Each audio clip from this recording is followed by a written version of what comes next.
All right, welcome back. Town planners are currently fuming. This is after remarks by President Cyril Ramaphosa. He told Parliament during his Q&A session there isn't enough suitably qualified professionals to help with urban planning. Now, Chief Town Planner Tobela Twala will be speaking to us in just a moment about what the President had to say. But first, let's remind you of what happened in the National Assembly. In the end, it is local government. Local government are the ones who usually own the land in the vicinity of towns. They're the ones who are in charge of town planning. And another problem, of course, skills such as town planning are short and far in between. We just don't have good town planners like the Romans had. The Romans had great town planners. They were able to build cities. And if you look at the development of cities or just civilization, it was around building cities that humanity was able to move forward. Now, we need to do that. We need to bring people back into cities, particularly poor people.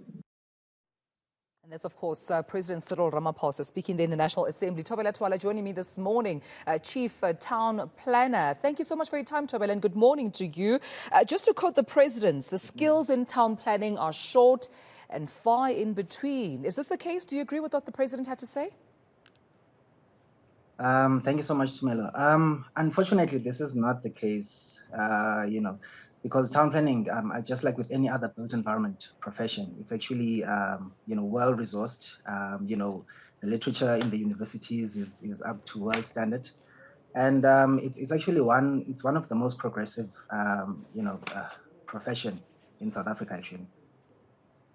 And with that being said, where do you think the President then gets this research and information from? I mean, and I've seen after that comment he made, his response in the National Assembly, so many South Africans showing their qualifications. I mean, a lot of them even lamenting how they had to opt out to a different career because it seems the barriers to entry are that dire. Where do you think this is all coming from? Well, it's quite a political matter. I think that's where it's rooted in because, for example, I mean, you just look at local municipalities. When you look at the failed state of how local government has actually not effectively delivered services, then the professionals are the ones who actually take the blame. And it's more of a blame game more than anything else.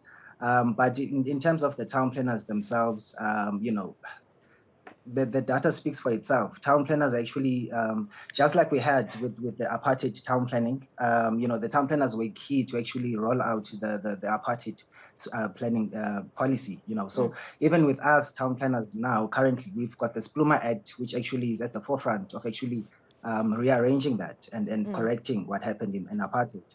So it's basically a political move, and it's unfortunate for the President to say that, and for people like ourselves, a young professional in the town planning fraternity, it's basically one of my responsibilities to actually stand up for my profession and to say, you know what, town planners are actually, if anything, we are victims, just like all other built environment professions. You know what I mean? What are you victims of? You go to local. I think in the sense that, for example, go to a local municipality. You've got your staff and you've got your technical staff, your town planners, your engineers, and so forth. But then you also have the leadership in the municipality. So your councillors, which it's always they change every 5 years. So the town planners, for example, have got like your special development framework that they implement, which is an exceptional document and a plan. You know what I mean? That looks at income generation. It looks at spatial development within the municipalities, and what you actually see is a set case in the local municipal context that municipalities actually have failed to implement the SDF, which is actually a document that comes part of the IDP, which is the Integrated Development Plan. So with that failure by the municipality, coupled with the fact that the President would make such a statement in the National Assembly, have you engaged government at all on your grievances, on your challenges? And if so, what has been their response? No, but the council, we've got the Council for South African Planners, the SAC plan, they are the body who will duly then have to take this forward. But, for myself, it was merely just from a professional point of view to actually say, you know what, this is actually unfortunate, and it's quite an insult. Other people have taken it as an insult to our profession. But it's like with any other case, because town planners are not the only ones who actually take the blame. You've got engineers, civil engineers. You've got, our professions. I mean, town planners actually, we are legislated by the profession, the Planning Profession Act.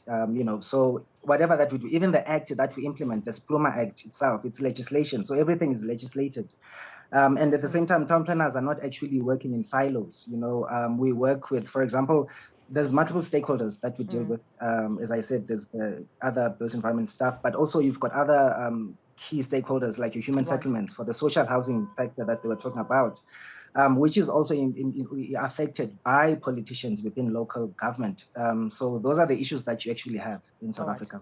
Well, I appreciate you, of course, raising your voice and speaking about this. Quite insightful and eye-opening to see some of the issues and challenges that you face with as professionals. But thank you so much, Chief Town Planner Tobela Twala, for your time this morning, vehemently disagreeing with the President during his Q&A in the National Assembly that the skills in town planning are short and far between, saying that's not the case. There are definitely challenges that they are faced with in terms of being, of course, given these opportunities as town planners within the country, but also saying there are many qualified and unemployed town planners who are ready to heed the call when needed. All right, we'll leave it at that, of course. Just over a minute to go to the top of the hour. I've got your headlines at 7 a.m.